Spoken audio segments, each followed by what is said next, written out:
ئێوار باش بینەرن هێژا و خۆشتوی بینەرێن بادینان سات بینەرێن ئێوارە بادینان خۆشحالی جارێکا دیە و هینگەشتینە فێک و دووش بۆی پێشکەشکردنا بەرنامە هەوەی ڕۆژانە ئێوارە بادینان بینەران وەکوی نەزانن و ئاف بەرنامە ڕۆژانێتە پێشکەشکردن با ڕۆژاژی دەمڕاد بین میێڤانداریە کەسانێکی یان چەند کەسانە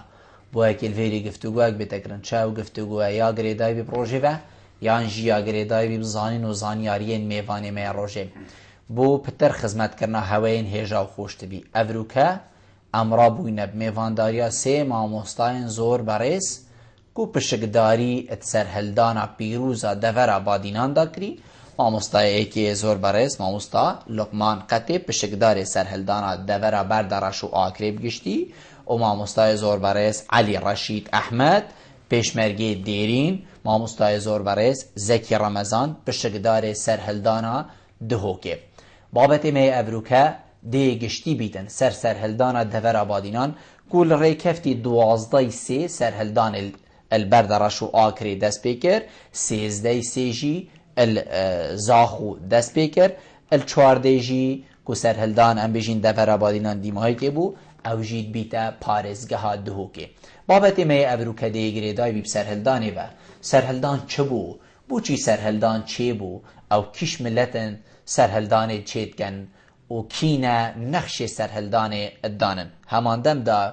ئەم دێ بەحسێ وی دەستکەفتی کەین ئەوێت سەرهەلدانێدا چێ بووی خەلکێ مە سەرهەلدان کرد هەم بەرک و تشتێک کەویتە بەردەستی ئازادیە کەویتن ڕادەربڕینێدات هەمی جۆرێن ژیانێدا چەند کەفتە بەردەستێمە هەر سێ میێڤانێن مەیەن بەڕێز دێ پرسیارە دێ بەرسەڤاوان پرسیارە و چەندین پرسیارێن دژیدەن هینێن هێژاژی شێم ڕێیاوان ژمارەوێن سەر شاشەمە دیار هین پەیوەندیە مەبکەن سەبارەت بابەتی هەر پرسیارە هەوە هەبیتن دێهێتە گەنگەشەکردن هەر سێ مامۆستایان بەڕێز هینگە لە بخێراتن سەرسەرە سەرچاوە ئەڤرو بۆ ئێوارە بادینان زۆر زۆر سوپاس مامۆستا لوقمان ئەمێش جەنابێتە دەست پێ بکەین هەکەر جەنابێتە مەڕۆنکردنایەکی بدەتە سەر کول ڕۆژە دوازدەی سێ سەرهەلدان دەڤەرە هەوەل دەڤەرە بەردەڕەشتی بوو جەنابێتە ئێکش پشکدارێن بێ سەرهەلدانێ بوو هەکەر جەنابێتە بمە بەحثکەتن ڕێو شوێنی سەرهەلدانێ چاوا هاتە بەر چاوا خەلکێکی سەرهەلدان چێ کرد کی بوو ئەوێ نەخشەیە سەرهەلدانێ دانای بووەکی و خەلکێک سەرهەلدەتن زۆر سپاس وەک خۆتانە و هەموو خەڵک شەزانی یەکێتی نیشتمانی کوردستان دانەبڕابوو لە خەڵک لە دوای ئەنفال و لە دوای کە پێشمەرگە ئاودی و سنوورش ببوون یەکێتی مەفارزی پارتیزانی مابووە لە ناو هەرێمی کوردستان لە هەم زۆربەی شوێنەکان سەرەڕای مەفارزە پارتیزانەکان لە هەموو شار و شارۆچکەیەکان ڕێخستنی نهێنی هەبوو ڕێخستنە نهێنیەکان ئیشوکارەکانی خۆیان دەکرد کەوادیری باشیانە بوو خەڵکی تێکۆشەریان تێدا بوو خەڵکی قارەمانیان تێدا بوو لە نزیکەوە ئەو ئەحداسانە و ئەو معلوماتانە و ئەو شتانی بە ڕۆژگار دروست دەبوو لە سنوورەکان دەتواندرا لە ڕێگای تەتەرەکانەوە بگەیشتە قیادەی و قیادەش لە ڕێگای چگەلی کوردستان بیت لە ڕێگای هەندێک تەتەری نهێنی بی بڕیار و ڕێنماییەکانی دەگەیاندە ڕێخستنەکان پێش دەمێک کاگزەکەی قسەیەکی زۆر جوانی کرد مامزەلال لایەک لە محازەرەکان باسی کرد زۆر پێش سەرهەلدان گوتی ئەگەر سەدام حوسێن ئەحمەقەیەکی وا بکە و بستە ناو کوێت ئەحمەقەیەکی وا دەکات یعنی وە تەسەوری بوو کوێت داگیر دەکات بالفعل واشی کرد کوێتی داگیر کرد هەموو زروفەکان لەبار بوو لەوەی ڕاپەڕینێکی جەماوەری لەو سنوورەی لە سنووری هەرێمی کوردستان دروست ببیانی لە پارێزگایەکانی کوردستان زروفەکان لەبار بوو حکوومەتی عێراقی داخلی کوێت ببوو هەموو دنیا دژی حکوومەتی عێراقی ڕاوەستا بوو هەموو عەرەبەکان لە دۆستایەتی سەدام پاشگز ببوونەوە سەدام لە جێیشێکی فشۆڵی بێ توانای هەبوو لە ڕووی داراییەوە ڕووخابوو لە ڕووی دیبلۆماسیەوە عیلاقاتی خارجی هەڕما بوو هەموو شتەکان لەبار بوون لەوەی ئەو ڕاپەڕینە جەماوەریە بکرێ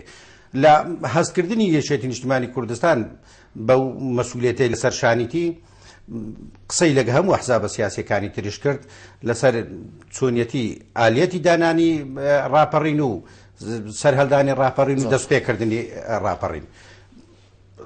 ئێزگەی گەلی کوردستانش باشترین ینی بەڵگە و شایەدە لە بۆ قسەکانم ئەو ڕێخستنەکانی یەشێتی بە تایبەت من مەسەلەن بە حکمەوەی لە هەولێرەوە نزیکم و تال و ئەو لایەدا پێدەکات شانەی چاکدارەکانی باران دروست کرا لۆ ناو خودی هەولێر شانەی چەکدارەکانی بروسک دروستکرا لە بۆ دەوروبەری هەولێر و شوێنەکانی تر ئیتر بەو ئالیەتە بوو من بە تەسەوەری خۆم لەگەڵ ڕێزم بۆ هەموو بەرەی کوردستانی و هەموو گەلی کوردش بەشداری ڕاپەڕینی کرد ئەو یەکەچیان کەمی بەشدار کردی یەکی زۆر بەشداری کردیا هەموو کورد بەشداری ئەو ڕاپەڕینەی کرد بەڵام ڕاپەڕینەکە دامەزرێنەرەکەی داهێنەرەکەی یەکێتی نیشتیمانی کوردستان بوو ڕابەرایەتەکەش هەر یەکێتی نیشتیمانی کوردستان بوو باش ئیعلامەکەش ئەوە ئێزگەی گەلی کوردستان بوو زۆرجان هەمومان شایدی بۆ دەدەین زۆرجان کاکڵقمان دهینەوە گەلچە نابێتە لێ ئەم دێش مامۆستاعالی دەست پێکەین چینە دەف مامۆستاعالی ئەتبێژێن ڕۆلێ پێشمەرگێدیریان ڕۆلەکەی گەلێکی مازم بوو بووەکی ئاگەهداری دگەل ئەم بێژین ڕێکخستنی ناوباژێڕی هەبیتن هەکەر دەستێکی بتنی بیت بەلکو دەمژێنە هێت بەس وەختی هێزەکە وەکو پێشمەرگێدێرینی ویدەمی و حتا داویە یعنی بێژی تا ڕێکخستنە ناوباژێڕی ئەمێت گەلوە مە تشتێکی هۆ ساڵ بەرە ئەم دێم بژین سەرهەلدانێکین هەکەر جەنابێتە مە بەحسیبێت تەنسیقی بکەتن ئەوەل دەڤەرە زاخوت ناوبەینە پێشمەرگێدێرین و ناوبەینە ڕێکخستنی ناوباژێڕی چ بووە یان ئەم بژین جەماوەری گشتی چه تنسيقك واتقالك هبوها ممنوع سيدا الجل بيتشو بيكتر الجل ماتكن بيسوليوي زور ممنون يونا ام وقت بيشمرقي ديرين ام حديد واجبينو بيشي افسر هلدانا دست بيكت ايكتين اجتماعي كردستان بيلان هبي تقريبا از بين هيفائق و هيفا دو ام وقت بيشمرقي ديرين و بارتيزان آگادار كرين قوتي سرهلدانك دل كردستان چبت و زودترین وقت توی وقت پشمرگت دیرین هیل خواب کشن دورت باجرا و داخلی باجرا ببن بو پالپشت بو هم حوالت خواهد نینی چکدارت باجرا دو هم بو جماورت خلق کردستانه ام وقت پشمرگی دیرین افیلانا بو مدینادن و ام هاتین بو مکتب سیاسی ها خال قاسمارش ظروف جکینگه گلک بفرک شتویر بی زبستان بی ریبار گلک ری ندامه بس با مشهور روزه خواهد کردن ایک ام داخلی کردستانه ببین وقت ام هاتین منطقه قرار بیشه گوتی رانیا دید هفته دست بکرد بله جماعه خلقی رانیا خوانده گرد روزه که دو روزه بیشتر راپرین هات کردنی ام ما بزاف کرد ام بینم داخل ببین کردستانه دا ام هاتین رانیا دا هاد روزا ایکنه یا دو ایوار زی هاتین رانیا دا همین پشمرگی هاتونی داره اب پیلانا وقت گوتی چو هاجی هبین نهینیت و آن آگدار ناواجر بله هر وقت عمل مکتب سیاسی پیوندی ما والجلوانا والجل ما يعني ما هاجي كبي هم شانين ما يتشك دار مثلا باجر دار الجل پشمرگی دیرین گل پارتیزان اما همی مهاجه کبی وقتی هم داخلی رانیا بینید بیداری بودی من لازم از زودترین وقت هیچ تا بهدین ها دست بینه کری بی بو سرهلدان چو باجر نرا ببین بودی لازم زودترین وقت هر ایمت پیشمرگی منطقه که بچن منطقه خواه بو پالپش بو شانه چکدار بو جماورد بی باجری اوید مواطن اودیان امجک اما شب روز خواهی کردنید ام بزاره بیکیم بگهین با بادینان ام هاتین درباز بین حتی ام هاتین آکره ام هاتین تیش تا آکره و آزاد کرده بیکیل سیارت ابنو استقبالات و آنها لوی داره وان بستانازم یه وقتی مسئوله من بنده 4 بی که رحمتی نقیب خلیل مسئوله من اسکری بی چند نفر یعنی صد در حدود 150 نفر آبی ام شبوی لوا که سحاری جب رابین یعنی گوتی زودترین وقت ام بچی زوی ام هر ام بگهین باجر خواه ام هاتیم برو دهوی که هاتیم حتی ام هاتیم دهوی که هر عین بسام روزه ده هات آزاد کرد زور جانه و 13 هیله زاخوش بری دهوی که وردرا زور جانه هات آزاد کرد ویری دام گشتی زاخو وقتم گشتی نه زاخو راستی افشغلید ما ایچک دار الگل خلقی زاخو الگل یعنی عام خلقی زاخو در کار عجب اول دست پیکل در کار عجب رابین سرهلدان کرو حتی پیدا هات زاخو حتی ناحیه باطیفه و همی حوال داره همی حوال ما شانه چک دار رابین یعنی رولکی برز گلو بلند وام چک شغلی ما چک دار و گل تنظیمات ما دهینی واجره زور جانه هاتن کرد زور جانه کاک زکی الدفر آبادینان دهوک کفت ام بیجین 14 هیوه دا بوچی دهوک هکت تو سحکه دفری بگشتی یعنی الپنج هیوه حتی 14 هیوه ام بیجین وقتی که پیچک دریجه بو سرهلدانی چون کمروف دائما وقتی بحثی سرهلدانی که تو ده هزر کی ویتشتک ایک جاری چه بید بوه که کو برانبر السرتب هیس نبید بود هوک پیچک تأخیر بو گیرو بو دست به که پیروز بایا خلق کردستان کمپ هلکفتا بورینا 25 سالات سرهلدان همی جویا گل کردستانی سر رزو نوازشی بو شهیدین سرهلدانی و توا شهیدین گل کردستان چمینین بگمان سرهلدان ورچرخانه که دیروکی بو دیروک و میجا گل کردستانی برسوکا راستا خوب و بوی ظلم و زورداریا کل گل کردستانی هاتیه کرن پزرا من هر بزاوکات تا انجام دان ویجا چه بزاوکا سیاسی بیتن یا چکداری بیت یا بزاوکا کمالاتی بیتن چند خالکا یعنی دست پید کردن یکی شوانا هزر بو انجام دان آوی بزاوی دو پلان بو تیتا دارشتن و پاشنه که دی پلانه تیتا جیبه جی کرن البته بوان هر سی خالت هنه یکت مجتمعی کردستان پشکا شیری هبو چه تزر کرنه دا چه پلان دارشتن پلانه دا و چه جیبه جی کرنه دا هر وکی که قلقمان جی بحث کری جناب امام جلالی سالت حشتی دا سمیناره که بحثی هنده کر پیش بینیا هنده کر که صدام ده چیتت کویت دا هر سروی پیش بینیا هنه و دیتر سرگردات یا یکتی اجتماعی کردستان هزرا بزاوه کل دفچه بو آیا او بزاوه هرچی بیتن راپارینه که سرتاسری بیتن یا هر شکلی که بیتن اف هزره هیدی هاتا گلاله کرن و پلانک بو هاتا دارشتن دیفه پلانه هنه کار هاتا دابش کرن نوا یکتی اجتماعی کردستان دا شانه چکدار هاتنه درست کرن مفرز سرطایی بیشن یک پارتیزانی هاتنه درست کرن پریا راگهاندن جفره و شتهنه هاتنه دانه بوندی کو پیوندید نابرام رخصتنت نهینی دا شانه چکدار دا مفرزت پارتیزانی و سرکردات یکتی اجتماعی کردستان همان شکل گلبره کردستانی اف پلانه هاتا بحث کرن و بریال سر هاتا دان کو اف سرهلدانه هنه بیت انجام دان اوا درباره بسیارت دهوی که یعنی 14 هیوه با پزرا من او پلانه هاتی دارشتن یعنی 5 هیوه کل رانیال دروازه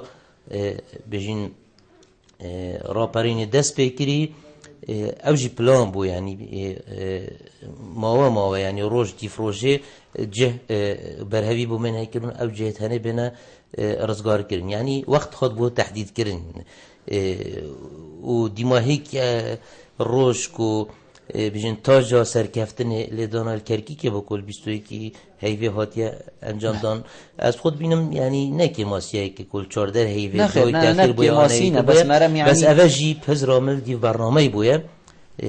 دیو پلانا بو هاتیه دارشتن دو کفته 14 هیوه اما مدویدر که از بیشم هر دمه که ملت کرد ایک رز بویا دستگفتیت مازن بدست خواه ایناین افسر ده هل دانه هنجی انجام ایک رزیا ملت کرد بویا بس بو مجوجی یعنی وکی مگوتی یکیت اجتماعی کردستان چه تزر کرنه دا چه پلان دانه دا و چه جبه جی کرنه برنامه سر هل دانه دا سرکش بویا و پشکا شیریجی هویا زور جان ام دی وی پیوندی ورگین مامستاین برایس و دی وگرینه و کاک عبدالله ایوار باش الو ایوار باش تو خوش جانی باشی سرچاوید من زور سپاس فرمو کرد بله خیرتون هر شو میوانه داد کم ممنونیتم کاک عبدالله بله من دیره بسیارک بهایا بله بله بوچه حتانو گه حکومت علمی اب کس دست سر نگیرینه آن بوچو نگیری از کردمی گل حزب و به حزب و دیشی ولت قرا وستای نواب کی میبارن که محلب جو تا داویه تان فولاف سر هدانا بوچه حکومت علمی اب کس بذات نگیری وان کسا آشبه بتنو آن را دست داد یک بد آن دیو چونی بود کتم بله زۆر سوپاس بووتە کاک عەبدوڵا. کاک محەممەد ئێڤار باش.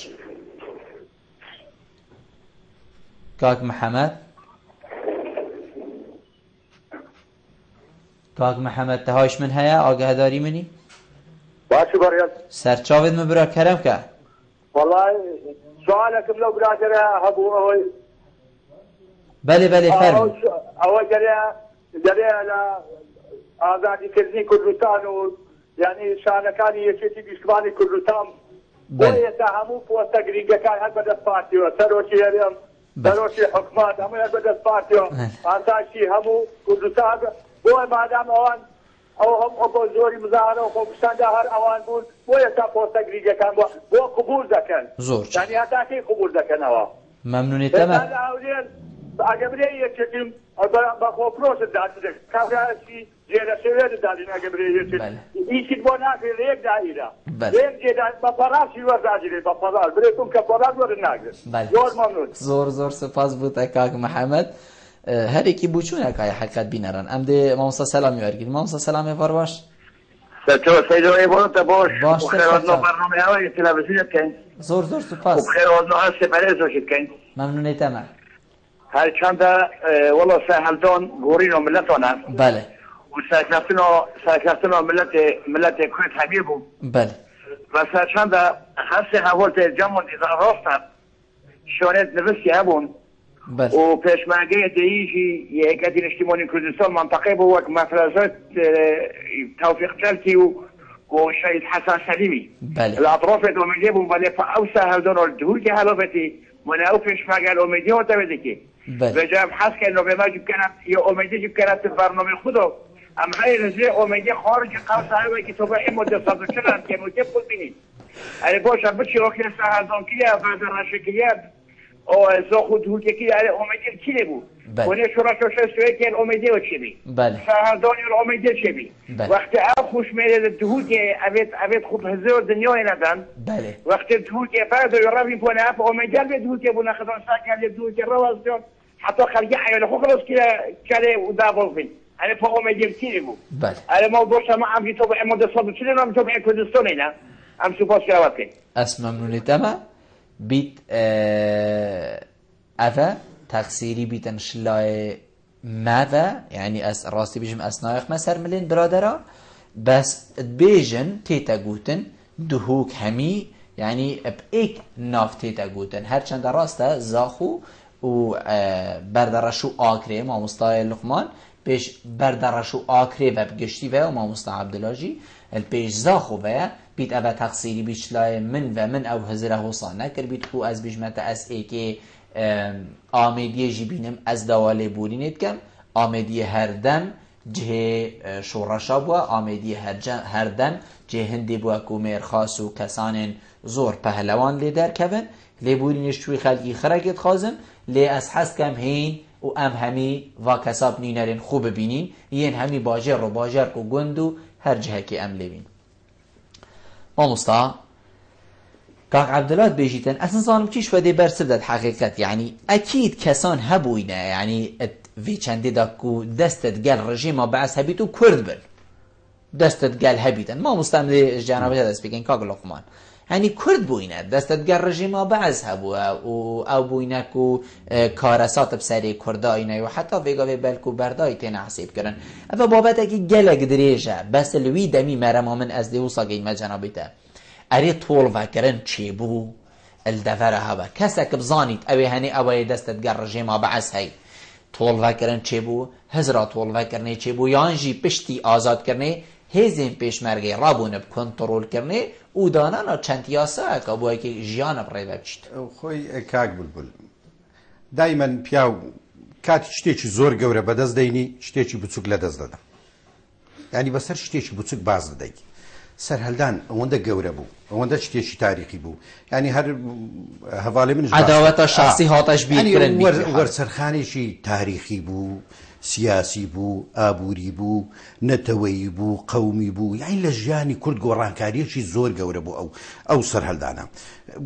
احتیمالە خۆمان خودی خۆمان کەسمان تەوەقعی ئەو سەرکەوتنە گەورەی سەرهەڵدانمان نەدەکرد سەرکەوتنەکە ئەوەندە دەستکەوتەکەمان پێمەزن بوو بەڕاستی پێمان لەوەی گەورەتر بوو ئەمە محاسبەی خەڵکێکی خۆمان بکەین پاشان هەڤاڵ ئەمە دوور نەڕۆین کاکە ئەمە لەوەتی هەینە داگیرکراو بووینە ئەمە کەلتوری داگیرکراوی ینی وەکیلیەک و هەندێک دەستت بین مەسا ئەمە کەی کە بە کەلتوری خۆمان کارمان کردیە بە کەلتوری تورک بووە عەجەم بووە فارس بووە عەرەب بووە ئەو کەلتورەش فێرە ئەو نەوع کەسانت هەر لێ بەرهەم دەینی بەڵام خۆت و کاتی سەرکەوتنێکی گەورە دەینی دەبیت لت گەورەبی دەبی لێبوردنەتەبی دەبی لێبوردنەتەبی ڕاستە کەسانێکی خراپمان هەبوو بەڵام من بەو برادەرە خۆشەویستەی خۆم دەڵێم سەدان فەوزی خەیفەمان هەبوو چەند چەکداری فەوز خەیفە ئەو فەوز خەیفانە بەشداری ڕاپەڕینیان کرد بە هەزاران لێ شەهید بوون شەهیدیاندا لەسەر هەڵدانێ من بەرگری نییە لە فەوز خەیفەکان بەڵام چەکداری فەوز خەیفە شەهید بووە کاکە دەوری باڵاشێنە بۆ لە سەرهەڵدان سەرهەڵدانێکی کوردی بوو من باسم کرد عفەوی نەبووە بڵێ عفەوی بووە ئەگەر عفەوی بووە وەچی ئەوەی جنوب خۆ لە جنوب هەموو پارێزگایەکان بە چەند ڕۆژێک و بە چەند سعاتێک هەمووی ئازاد کرا بەڵام بە چەند ڕۆژ و چەند سعاتێک شتێک نەما ناوی ڕاپەرینبی ئەو انتیفازە شعبانیەی نازانم چی پێ دەڵێن لۆ ئیمەما لزرەی تەنسیقی بەدوا هات منتەقەی ئامینەی بەدوا هات پەرلەمانی بەدوا هات حکوومەتی بەدوا هات فدرالی بەدوا هات لەبەرەوەی هێزێکی منەظەم ینی پارتی سیاسیە بوو بە ناوی بەرەی کوردستانی بوو هەموو پارتە سیاسیەکان ڕابەرایەتی پشتیوانی بە عەمەلی بە کارەکەی هەلستا بوون زۆر جانە مامۆستا عەبدوڵڵا ئەتبێژن لوی دەمی بەڵێ مامۆستا عەلی ئەتبێژن لوی دەمی سەرهەڵدان دەما چێبووی هێزێن عێراقی چەکدارێن عێراقی هەند بەرگیری نەبوو جەنابێتە وەکو پێشمەرگایەکی دیرین بەرگیری نەبوو وەکو چ یعنی چەکڤێ نەبوو یان زانین کو ئەم مەلەتێکین غەدرالمە هاتیەکردن فەرە vêrê pêlin û biçin yan jî tirs hebû bûyekî ku dihême kuştin her ez xwe teslîm kirin yani bû bergirî hind nebû ewa ku me lê hezir kirî hêzên pêşmergê lê hezir kirî cada kurdî lê hezir kirî bêjin ew bergiriya nebû بله سيدة وكيت تبحث كرا حكومة جيش العراق من بيجي جيش العراق نكل كردستان نبي زور هبي بس هيج دسهلاتك نبي شري مقابله قال بيشمرجي بكجبر شي هم ضعيفيه يا اقتصادي كاس بيجمته او الراديو دو مديتن يعني نون يعني هند برسيمي خلكي نون الدواي آن اقتصادی وقتی چواد کویت اداره هات بی موایی ولی هاته که نشیا مقاومه بکتن چونکی مهمیه دید حکومت جیش عراق جیش کی درنده بی یعنی شر پارتیزانی جک شب روز پیشمرگت یعنی شب تا تو شب روزش بیشم تا گران نبی الا شب ضرب دشمنی دابینا دویری دا حکومت اقتصادی و فلان نمابی یعنی وکی ولی هاتی بیدی چک احتمالها هبت بیم تا چک هبت بلکی چکی زور بد بس وکی مادی یاد برسه نمابی هیچ نمابی چونکی مادی لباسی اونا ولی هاتی بید بردا یعنی دلمن ما پیوه حتی بیجمه ترم هاتی او رحمت وقت ما هم پیشمرگه و ابا بیجش عراقی نایا سر ملت ما کرد حتی زاروک و جنک به رحمانات جلت هاتون کردن جلای جیش عراقی و بس وقت مدیتن ام هات کتن دستی مدا ما پتر رحمه بوانات برو ما نان جدای و ما هیچ قصاکی نخوش منات گوتیه زور جان ما ظلم جلی نت کرد زور جان اون صدی برسی بابا برادر دینو دی وگرنه بله کار بارزانی وار باش وارد باشتر بکار بدرچان دست خوش با جناب دست خوش زور سپاس بخیراتی میوان دکم هر سدای برز زور سپاس کار بدرچان من تسیارك بو هر سد برادر اگر به وجدان و به زمیر و براسی ولانی تاشی کرده بدن من وقو حالات ان شاء الله بله فرق انا مثلا كلا فريق قرينا لسادي نوت يكانا باش بحر شي كان بلن چی من قازانش کرد من تسیاركم و چی من قازانش کرد لجای را قرينا بتعدد لبعدنا اول من دينم حسب تيويز بشرت منا وكان الشيء انا لو تتلم كان بعثيكان جاشكاني تيش انا امرك حكم لبعدنان ولا كردستان باقشتي هذا كان مرة قرينا كرت بۆ جاش حکومان لێ بکە هەمان سیستەمی سەدام یان ئێمە ڕاپەڕینمان کرد ئێمە ئازاد بین و وڵاتێکی سەربەخۆ بین و بەرێشی کوردستانی ڕاستەقینەمان بۆ دروست بێت یان ئێمە ئەمڕۆ کە پێشێری یاسا بکەین پەرلەمانتێک ئەمڕۆ کە کەسێک بێت بە دەرەوش یاریمە پێ دوور لە یاسا حزب زادێ بەسەر حکومەتێک هەبێت ناوی حکومەت دێت دۆنی نەدێت کۆکە حزبێک پەرلەمانتێک بخات ئایا شەشمانگ موچنە برێت بۆ چۆناتە گەشت بۆ ئەمانە یان ئێمە ڕاپەڕینمان کرد کە کەسانێک کەس بێتە سەر حکم وڵات بەڕێوە ببات تۆلای ئەو ڕاپەڕینەمە من ببوورەبا من قسەکان تەواو بکەم من سەدام حەسێن زۆری لە ئێمە کوشتوایە ئەنفال کیمیاباران ڕاپەڕین بەس بە قەدری ئەوەش لە 93 لە دیمە نەچێت شەڕی ناوخۆ ئەدەت ئەو سەردامە دەکورتی بەقدر ئەوەی سەردام لە ئێمەی کوشت پێشمەرگەکانی سەرکردەکانی زیرەی ئێمەی چالاک و زیرەک و دلسۆزی ملەت سەردام نەیکوشت ئێمە خۆمان بەدەست خۆمان شەڕی براکوژی کوشتمان ئایا چ قازانجێکمان کرد لەو ڕاپەڕینە تەنانەت زەرەرمان پێگەشتووە ئەگەر ئەمانە بە وجدانەوە قسە بکەن ئەگەر بڕۆنی کەنەگۆ تاچی هاوڵاتی وەختن زۆر جانە کاک بارزان مەمنونی جەنابێت ئەمە کاک مەهدی ئێوار باش بەێ ئەم دێ بەرسە بێدەین هەباڵان مامۆستا زەکی بەلا ئەvە بۆ جەنابێتە بیت چنکو جەنابێتە ئەش بژین کەسانێن چاودێرە سیاسیژی تێتە ئەنیاسین کاک محەممەدت بێژیتن مادەم ئێکەتی پشکا شێری سەرهەلدانێدا دەست کەفتیە بۆچی ئەبرو کە ئێکەتی ئەوت بینیت پۆستت دەستی دانینن ئێکەتی خوددانە پۆستی غوسامازنینە و ئێکەتی کوردستان وەکی کو جەنابێتە و برادرت بێژن نەخشە دانەرێ سەرهەلدانی بووە بەرامبەر ڕژێمەکە بەعس کولی وەختی گەلک وڵاتێن عەرەبیژی ترسەکان مەزن لێ هەبووە لێ کوردان ئەو ترسە نەبوو تایبەت هێزا ئێکەتی کو جەنابێتت بژیت بۆچی ئەبرو کە ڤی چاوی ئێکەتی تێتە دیتن ناف خەلکیدا زۆر ڕاستە ئەژیل گەل کاک محەممەدیمە نەتنی ئێکەتی سەرکێشیە سەرهەلدانێ و دەست پێش خەربەوە بۆ سەرهەلدانێ پشتی نەکسا شوڕەشە ئەیلۆلێ سەدامی دەمیدا گوتی هەکەردا قەسپێکت سەرێ جەلال تەڵابانی ڕابێت نەشتن ئیک پێشمەرگێ بەتە سەرێکیە شوڕەشانیە گەلێمە ڕابەراتیە یەکەتی نیشتیمانی کوردستان کو یعنی مفاجعەکە گەلک مازن بۆ دژمنێت کوردا بۆ دۆستێت کورداژی سەرکێشیە یەکەتیە بووش یا پێشمەرگەی بێتە سەرێکیە و داستانە تۆمار بکاتن و gelek Kurd geyinte ve konağa Evrukê em têda. Yeketî Niştimanî Kurdistan rîbarekê dîr û dirêj şehîdayê day şehîdên Yeketî Niştimanî Kurdistan hekeremên beraw gel şehîdet hemî ehzabê dîtin nageh newana. Yeketî Niştimanî Kurdistan kak bilbil Yeketî Niştimanî Kurdistan pêşniyara federaliyetê kir sala nota da piştî serhildanê ku xelkekî وقتی ما بحثی فدرالیت کرد گویی آوان و جارگاهی تر برای ملت کرد دنچلی از صداصد الگل آخف نایم اوه اجی دنگی خود کم گل دنگی اوه بسیاری سرکردات یا یکتی نشتمانی کردستان کم هیچ داد پروریت داینه یکتی و خبات هنه و قربانی دانه هنه و ربار خینا شهیدا ابروکه یکتی موقعه اوه بتن پتویه ومنطق جي لوجيك جي وصاد بيجتن كو يكتي نشماني كردستان أفروكا جمجة سركي الهرم كردستان دستي يكتي نشماني كردستان بان دابانه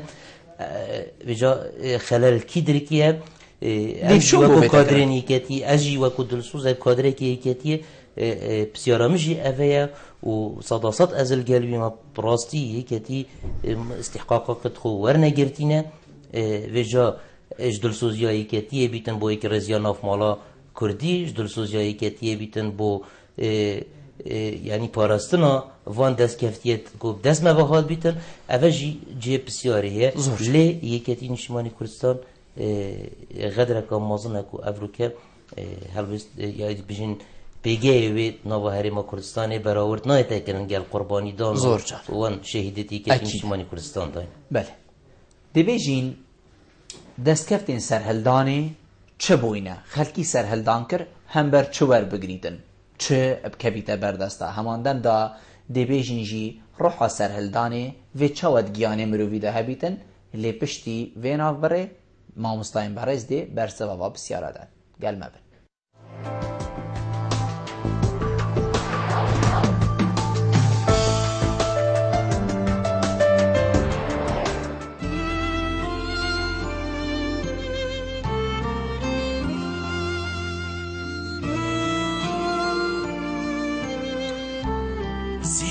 برکت همی مالایه و هوال همی دلایه. باقش کردن و ششتن از هزری بوناکم جبر کو باشترین جور ابجیه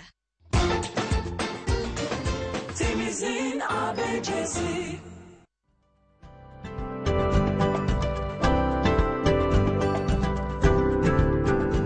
بو رکلام کرنه لی کانال بادینا سات پیوندی وان جمران بگن.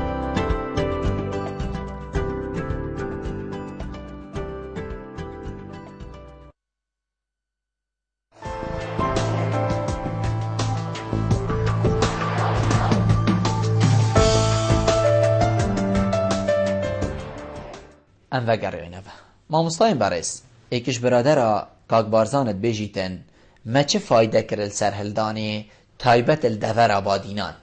چه کفت دستی ما بیجتن بو چی اود بینید که ما هند فایده نکریه یعنی ام نگشت نویدشتی او دشتی که ما سرهلدان بگیری ما خوگوری کری ما خوان پیودیدی ام نگشت نویدشتی کاک زکی جنابیتا بلا برسبدت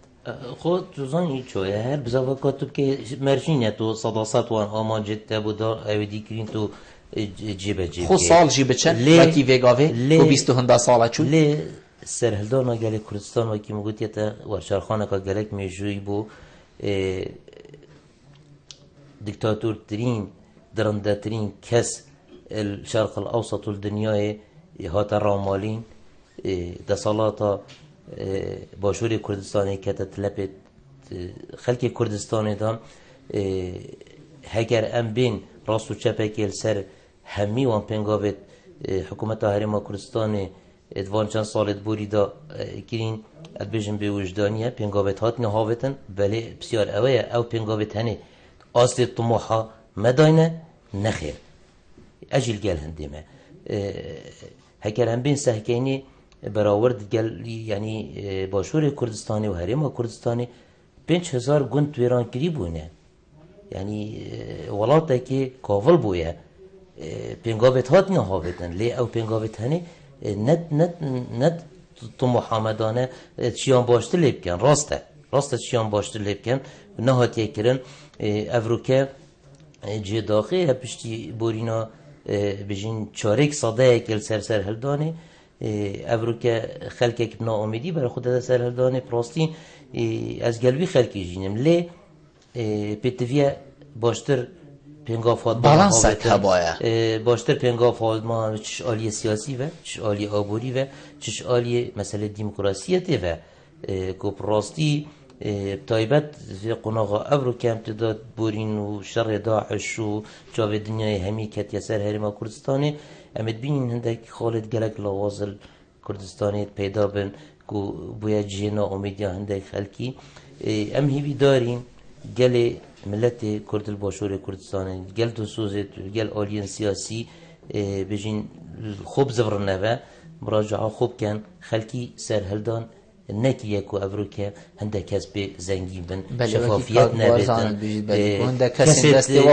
گندالو اوید دست دواسور بین بخینا ملتی بین سرکشیا ملتی بکن راسته سرهلدان وکی که قوانجی بحث کری بزافه که جماوری و مازم بو برای کردستانی لیبوردنه که عفو اگدا لی او عفو بو وان کسا نبویه او کسی تاوانت گلک مازن کرین او کسی دست وان سور بون بخوینا گله کرد او کسی انفال سر کرداینا او کسی گندید کردا صوتین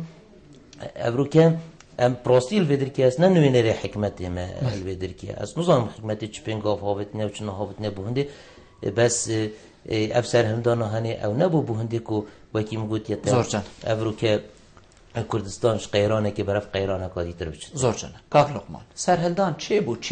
خلقک بید پیشمرگه بید حکمتا بعض خود تسلیم کردیم چه بو دست خوش بو همی مروفا و همی کسولانه اوید پشتکداری تیدا کری و خلقکل وی قناخی بریا قناخی کامازن بو چی ام نشیاین خلکی راوستینین هم بروی چنده ما بعض کرده داره دایره که چه کریه دی آگری برده یان دی کرسی کاوی بی یان حتی دیمایه بو چی ام نشیاین وی چنده راوستینین کس نبود ناف باجه ریداوت کتن كو خلكي ما تشتي خراب نكد چنكو چه طيارة قصف نكر يعني مروف حقيقتي بيجيتن سرهلدان دا ما طيارة نبوكو حتى قصف كد حتى بعسيه كيف كينا دارين نخير اوه همی هم بيجيم تفنگي بو حتى ديماي چكي هو سيفيك خاطب كارين هندي مازن نبو بس چه بو كو حتى قاول كاري چه بيتن خوي كاك هبال يعني ما اگر بچنو ناو ميجو او غدري لكورد كرايا و غدريشي اوندا همو كورد هستي بغدريشي اوندا گورا دكرد هستي بوي دكرد وجودي سرايته وهستي بوي دكرد كرامتي بريندار كرايا للان او حكمته هستي دكرد همو خوشيكاني ازاديكاني لي زود كراولا لان او حكمتي او حكمته او خلقاي او روجي لو حماسة قرمي لو خوشيي يعني هل صدام حسيني بقروا تا دقيشتا بلوشي دائري امنشي بدوش من دزاني بلوكا كشي بدوش من دزاني يعني احتمال شا بحكمي اوي سرهلدانك لا كاتشي سريع بو مثلا نمونه برادران باسيان كرد بريار بو حفتي مان بكري خلق تحملين كل دوي مان كردي يعني بري كردستانيش نيتواني مثلا او روشنبيريا باشي مثلا بلاو بكاتو بناو خلق او كنترول بكات لا لكوتايدش هر كران ده شوينه كنترول كرا بلهم هم شوينه كان ويران نكران بلام او شويناني كغدر بيله خلق كرابو او شويناني خلق لي جيرابو خلق لي اهانه كرابو خلق لي ما فكاني زود كرابو وش بيم قوتي خلق تماشاي بلوكشي دايري ابن صدام حسيني وكو يك دكت يعني واي تصور ذكر او بلوكش بقد صدام حسيني غدري لكرديا شتيشي باش نبو بلام كراش بلم نكرا كراش بيجين شوي قهري شوي تعداي بيتوا جنابي تاغوتي ام دي في بيوندي ورغينو فكرينا بابا دليني ايوار باش الو ايوار باش مستقبل بچاني باش ممنون تما زور سپاس بلات خير هادنا ميوان كم خير ممنون تما زور سپاس كرم که بابا دليني بله ما مستقبل بابت گله که سرکفتی ابو سرهلدان دوار تایبت بادیان و زور سپاس بس ما مستقبل ولی بسیاره که مخاره بو میوانه هست میوانه تا مرون بکن کردستان دا زور رو پرمی خود که ما مستقبل من پرمینا رانیه اکوتا بوتی زاف و آچی شیلاتزه همی دوارا بله ما مستقبل ولی دا همی کردی مالا ما مستقبل اکید ولی دا که بونو منده بجم که رانیه که اکت اجتماعی کردستان خوب بتین تریزا خوب پارت دیمارات کردستان بدین داره اره باشن همی کردین اگر هم بر رو پرینه بخو نکنیا حزبیاتی بخو کنیا کرد و کردستانی کده چاوی کده میوانه تا چاوی چیده بر رو پرینه بحث کن بوما پسیارا من عربیه و نکو بین یعنی دبرا مثلا بجم رامیه که بدین یا ایکتین اجتماعی کردستان که اثر الله نکن ویدا لو ایکتیات یخوری یا زاف و افارتیات یخوری عدد لو بیتا یا کرد و کردستانی یعنی اجتماعی ولی میگونه با مبحث بیتین زور راحرینه اصل خلدانه ممنون جنابت اما بری ام بسیارت جاب دین ام دشینه دف ما مستا علی ما مستا اشتهاد نخارا هزین پیشمرگیت ناوا باجر و باجر کادا هوا چوا کنترول و جها کر اوین کو خدمت گزاری یعنی کو خلکی پیدوی پیبیت و کو دایره رسمی دایره جنسی بن یعنی هر تشتکی دی بن رهبری بن و حتی دیمای چوا کنترول و جها تا کرن کیف جها کنترل کرن کیف جها پاراستن سيدا وقتی ابداغل بينا وحتى بيجين تا ظاهرة نفوس وعن جهة حكومي بل هر بومدان بينن بس مع الأسف قد كما وسطي جاش كوكي برادر كلام قلت هر بلوكك صدامك وسط بيبقى حتى نفوسي هاتن صوتني نفوسي هم بي دبير نهات صوتني بس بهات صوتن يعني او شو لكي واجبي بس جهه دي ادمانه ماشي هم بپاريزين حتى بيقوا جمانه مثلا قال جمانه ما پاراسته بس قال جاجك هر پیشی هر نمابی زور جانه ام سلخمان بوچی راپرین سرهلدان دهتا حزبی کرن برادرت بجید بوچی دیکتی بجیدن من الرانیه کریه دی پارتی بیان هزکادی بجیدن زاخو منا کری و حتی دیمایه بوچی نابیت سرهلدانکا کردی حق حزباتیه ام بینته دا حق ایکتیه مثلا وگاوه بجیدن از نقشه دانره سەرهەلدانێ me yan heqê partiye herwasa we bêjtin yan jî em bêjîn nexşedaner hêza xelkiye viyana xelkî û şiyana xelkiye. هەواڵ من لە سەرەتاش لە بیدایەتی قسەکەی باسم کرد ڕاپەڕینێکی جەماوەری بووە هەموو کورد لێ بەشدار بووە حەقیقەتش ناستوێ مێژوو شەرم لە کەس ناکات تاریخ شتەکان دەنووسەوە بەڵام خۆتو هەموو شتێک لە خۆیەوە ناکرێ ئامادە باشی دەستێک لە پشتێکبی ئامادە باشیەکی بۆ کردبێ یەکەکەبی ئامادە باشی بۆ کردبی یەکەکەبی پشتیوانی کردبی یەکەکەبی هەموو ئیمکاناتی خۆی تەرخان کردبی لە بۆ ئەوەی سەرکەوتنی ئەو ڕاپەڕینە جەماوەریە لەو ڕوانگەی وە دەڵێن یەکێتی نیشتیمانی کوردستانە جیناخۆ تەسەور ناکەم کەسمان حەقەمان بخۆمان نەدایە بڵێ ڕاپەڕین تەنها یەکێتی کردیتی من باسی قەزای بەردەڕەش و ئاکرێت بۆ دەکەم خەڵکی جەماوەر بووە خەڵکی ئێستا خەڵکێک بەشداری کردیا ئێستا پلەدارە لە ناو پارتی دیموکراتی کوردستان خەڵکێک بەشداری کردی ئێستا پلەدارە لە ناو یەکگرتو و خەڵکێک بەشداری کردیا پلەدارە لە ناو بزوتنەوەی گۆڕان بە دەیان و سەدان خەڵکیش بەشداری کردیا ئێستا پلەدارە لە ناو یەکێتی نیشتیمانی کوردستان بە سەدان خەڵکیش بەشداری کردیا ئێستا پیاوێکی کاسبە فەرمانبەرە موەزەفە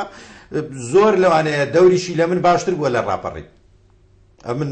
سەربەڕێخستنی یەکێتی بوومە بەشداریم کردیا بەشداریەکی کاریگەر و فعالم کردیا بەڵام لەوانەیە ئەو پیاوە ئێستا پیاوێکی سادەیە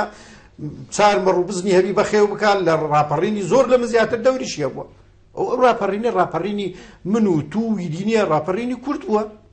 بەڵام هەروەکی گوتم دەبێت دەستەکە بێ دەبی هێزەکە بێ دەبێ ڕێکخەرەکە بێ پشتیوانیەکە بێ بەو لەو ڕوانگەی وەم زۆر ئەم دیماهەیەک پەیوەندی بەگەرین کاکزەکی دێڤەگەری نەردەفتە کاک اسماعیل ێوار باش ئەلۆ ێوار باش مامۆستا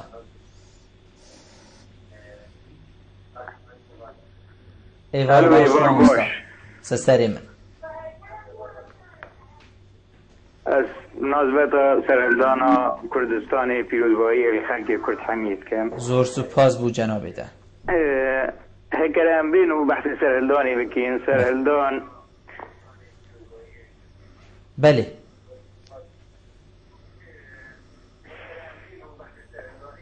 بەسەکە بچێک دەنگی تەلەڤیزیۆنە خوکەین کە مامۆستا دەنگی تەلەڤیزیۆنە خوکەین کە کەریا زیاد بەلێ سەرهەلدانێکی ژەماهیری بی بەلێ سەرهەلدانێکی ژەماهیری بی ملەتی کورد بن زوڵم و زۆرداریە ڕژێما عێراقی بەبی دەها ساڵە ملەتی کورد فرسەت دیت سەرهەلدان کردن باژێرک و باژێرکێت کوردستانی هەمی هاتە ڕزگارکردنیش دەستی دژمنی کەرکووکا قودسا کوردستانی بە بەلێ ئەدوێرێدا هەگەران بێن دەستکەتی سەرهەلدانی بێژین و پرسیارکین کاچ بین و سلبیاتی سەرهەلدانی چ بین دێبوومە دەرکەوێت باشی و خرابی سەرهەلدانی بەلێ هەگەر کورتی سەیدای من کورد هەمی کردن ئێک بەلێ زۆر جان بەلەی کوردستانی هات دامەزراندنی پەرلەمان و حکومەت و هەرێما کوردستانی دەستکەتی سەرهەلدانی بین بەلێ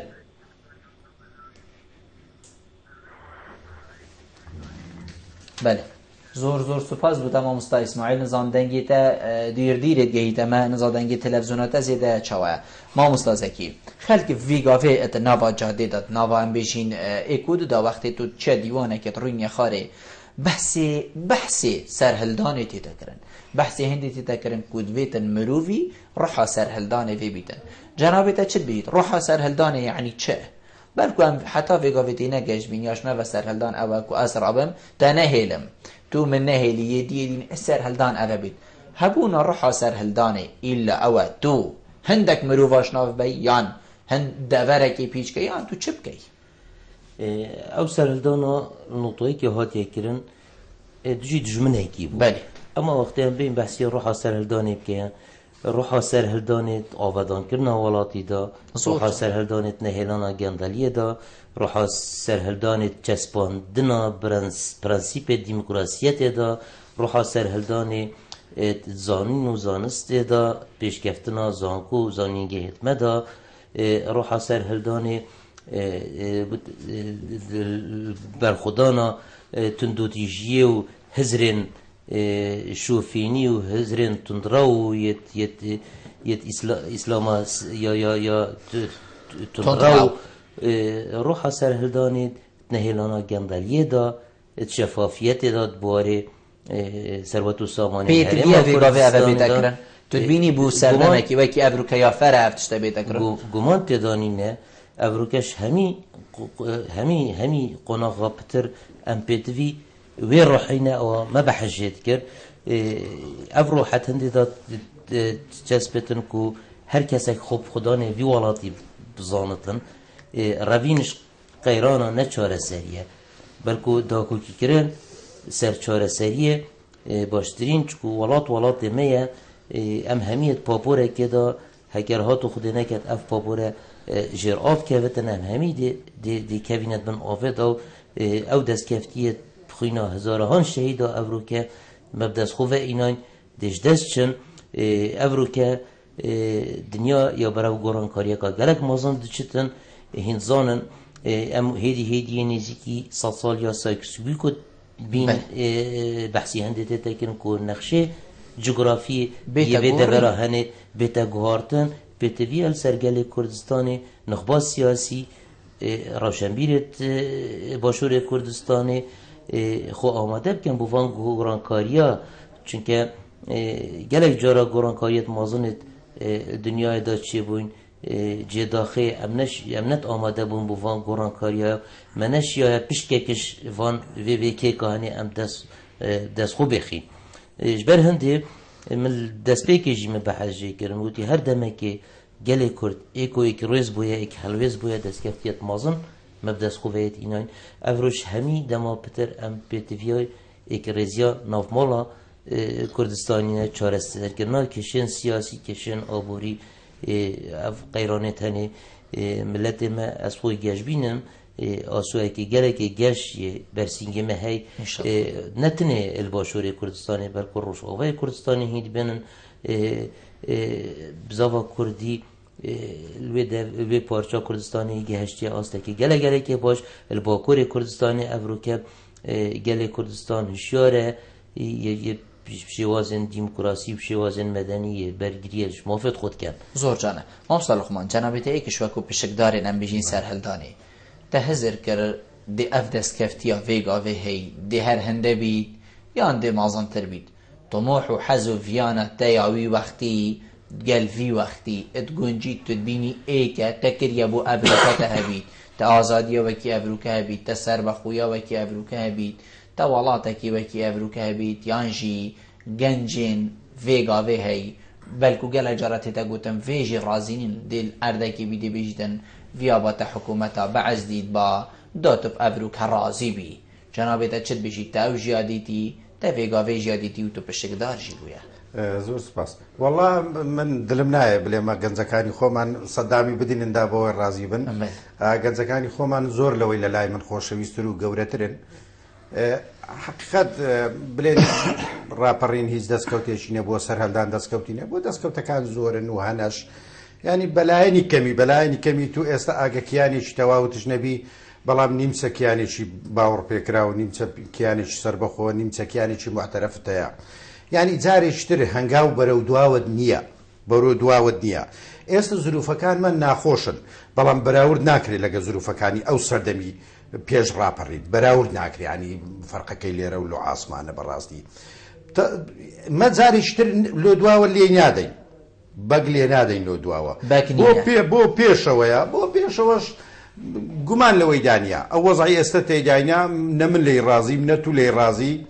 تەسەور ناکەم کەم تاچی کورد لێ ڕازی بی ئەڵڵاهومە ئەوانەی مستەفید بن ئەوانەی دژمنی شەفافیەت ئەوانە مچینە بڕێک لێ ڕازی بن ئەجینا ناوەڵا دەستکەوتەکان یان ئەو ڕۆژگاری ئێستا تێداما من ئەو کاتی گەنج بووم وەکو ئێستا پیر نەبووم لە ئاستی ئەو طموح نییە لە ئاستی ئەو طموح نییە ینی من ئەو کاتی گەنجێکی گەنجی ئێستا زۆر داواکاری لەو گەنجی ئەو سەردەمی زۆرتر هەیە من ئەو ڕۆژگاری ئێستا تێداینە لەوانەیە لە حەزمی ئاواتەکانی منی ئەو سەردەمبی بەڵام لە حەزمی ئاواتەکانی تۆ نییە، لە حەزمی ئاواتەکانی تۆ نییە لەبەرەوەی زروف گۆڕایە جیهانگریە و ئەو لەمەیە و خەڵک دنیای دیتە و خەڵک دەوروبەری باشتر دیتی و خەڵک ژیانی خەڵکی دیتە، ژیانی ئۆرپەی دیت، ژیانی زۆر شوێنی تری دیت، داواکاریەکانی ژیان زۆرتر بووە، مستەلزەماتی ژیان زۆرتر بووە. وەچ پێم گوتی لە حەزمی ئاواتەکانی منە، بەڵام لە حەزمی ئاواتەکانی تۆ نییە، چکە تۆ گەنجی ئەو ڕۆکەی. مامۆستا عەلی لە پرسیارە بوو جەنابێتەشی بیکەن، یعنی خەلکێوی وەختیانە بێژین طموحەتەوی وەختی وەرگەلفی دەمیت گونجی تە هەزر کرد تو دێ سەر هەلدانێکی کەی وەکو پێشمەرگەیەک دێ کوردستانی پاغشکەی وی دەستەی چاپال بۆ ڕۆژەکەوەکی ئەڤروکە. بله سیدا والله ما حضرت که ام کردستان پاکشکنش در ابید آخوام گرته. بله. ولی راست ما یعنی مواقعی دریج سالهای دریج دیروی که دریج وقتی ام پیشمرگه مکر و خبات مکر ولی ویگویک از چی میشم تا ام توی نابینین اما پیشمرگه یعنی مدل بخواد سوزد راستی مثلا بو جحیل ما بيقوفيجك اس اوديا جحیل رو بيقوفي همي جحیلات كم واسطه جحیل ما بيقوفي قال لك نزان مثلا چی هاتا كرني افشورش چی هاتا كرني حتى گشت في اوستي جا بيقوفيجك ما بيا مثلا ما همي افشورش كر لو كما حكومتك كي باشبت حكومتك نب حزب هذا هبل بل حكومتك اجرتي هبت یا ثابت وجودی بوم هر کسی که هر کی حقی و کی بدنه ام نابیجی بگم مثلا خلک ما کردستان ایجه همی اولیو هوی کره قایانات ها کره بیکه ویت ام اوه دستش به همیه بردی اوروی که ویت ام همی کرد خوابی کین ایک ام ناوی نه کدو ام سوای کدو نکین آن پارتی بید یا نیکتی بید یا گورام بید یا هر کسی که بید چونکه اگر همی یک امرت همی یک دست بتو یک قانون بتو حکومت کی قانون ما بت حکومت کی باش ما بت راستی نه دشمن ما شت ما نه کسی شت ما ولی اگر هر بو خوابتو هر حزب گلای بو خواب کیشت خود بینم احتمال وقت بر ما بتفا بله خود نکات ان شاء الله ما مستعین برای تنه هر یک شو پیوند کادی ماهی که ما افکرتی ما مستعزی کی کردم جاره کادی پیروز باید خلک کردستان اتکن و هل کفتا پیروز هیویدارین گلمه هر سرکفتی بیتونو پنگاوا برف بیشتر بیشتونو ام نزیکترین دم بین علای مجید نوا نتویت گرتی دا بلند ببتونو اف ملته گهتا هیوی امید والله پیروز بای 25 ساڵی ڕاپەڕین لە هەموو خەڵک دەکەم بە هەموو جەماوەری کوردستان دەڵێم ئێمە وەکوی چێتی نیشتیمانی کوردستان لەگەڵتانین هەردەم خۆمان بە قوربانی بەرژەوەندیەکانی کورد کردیا لێی پەشیمان نین دەیان زاریشترش خۆمان بە قوربانی بەرژەوەندیەکانی کورد و هەموو ملەتی کورد و گەلی کوردش دەکەین لە هەموو پارچەکانی ترش و داوای لێبوردنش لە گەنجەکانی وەکو تۆ هەموو گەنجەکانیش دەکەین ئەگەر وەکو پێویست نەمانتان توانی بی ئەو ژیانە خۆشەی ئێوە دەتانەوێت بۆتانی فەرامۆژ بکەین بەڵام بەلێنتان پێ دەدەین لەگەڵتانین بەشداری خەمتانین پشتیوانتانین ئەوەی پێمان بکرێ بۆ خزمەتی ئێوە بۆ خزمەتی ئەو کوردە حیاتەکەی خۆمان قەت درێغیمان نەکردیە و ناشکەین ئینشاءالله مامۆستا هەکەر جەنابێتە سوپاسێتتکین بۆ بێ دەرفەتت ئەدەڵمە ئیشەڵە زۆر سوپاس ئەوە یا ئەوەدیان بخواوەیە ئەس هەر چاپاچی کوردستانی چاوێ هەمی پێشمەرگە مۆچیتکم ئەبێ ئەبر بکرد بەرەمبەری سدم کارە ڕاوستانە بەرەمبەری وانە ڕاوستانە ئەبێ آخا کردستان درگیرت کن و همش باکور و همش روش آوا و همش روش حالات و باش رو رامز جاوه همی آماچید کم ایک زور سپاس نام سلخمان از بارم بتجاوز والله یزنیه ولو ارخوشی اوکیا زور زارن اما آکری و بردارش دراوسیه چین هموش تکانشمان لگه که زور جکتر من خوش داره هموش جارشمان پیکو بود اوان دلین اما دروازه راپرینین اما بردارش دلێ مە دەواازە ڕاپەڕینین هەلو ڕاستکردنەوەی معلوماتەکەی یازدەی مانگ ناحیەی کەلک ئازاد کرا یازدەی مانگ یازدەی سێ لەگەڵ ئازادکردنی هەولێر و خەبات ناحیەی کەلک ئازاد کرا دوازدەی مانگ سبەینەکەی بەردەڕەش ئازاد کرا یا سێزدە نا هەر هەمان ڕۆژ دوازدەی مانگ هەمومان پێکەوە ئاکرێ حیاتەکەمان ڕزگار کرد بەڕاستی و گەیشتە ئاکرێ کە گەیشتە ئاکرێت تاوچ ئاکرێ و کات ڕابەری هەر بخۆ بەگەڕ ئاکرێ ڕابەری هەمومان بۆ زۆر سوپاس بۆ هەوەین بەڕێزبووین میێوانین من بۆ ڕوێنشتن گەل هەوە جێ سەرفەرازیە زۆر سوپاس بەلی بینەرە هێژا خۆشتوی وێ چەندێم گەشتنە دیمهایکە خەلەکە ئەڤروکەیە بەڕنامە هەوەیە ڕۆژانە ئێوارە بادینان هیویت کەم ئەمە شیابیت پیچێک خزمەتە هەوەیەن بەڕێز بکەین حتا مهین و خەلەکە کادیاوی بەڕنامەی ژێر چاودێریە خدای مازندا بم بخاترەوە